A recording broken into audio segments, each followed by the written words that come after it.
Hi అండి, అందరూ ఎలా ఉన్నారు? బాగున్నారా? వెల్కమ్ బ్యాక్ టు మై స్వచ్ఛత అఫీషియల్ ఛానల్. ఈరోజు వేడి వేడి బిర్యానీ అండి. ఎగ్ టేస్ట్ ఎలా ఉందో చూద్దాం. ఆ బిర్యానీ ఇది బయట నుంచి తెచ్చిన బిర్యానీ అండి. టేస్ట్ ఎలా ఉందో నాకైతే తెలియదు.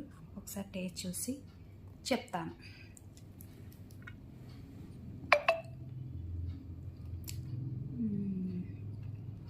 చాలా బాగుంది.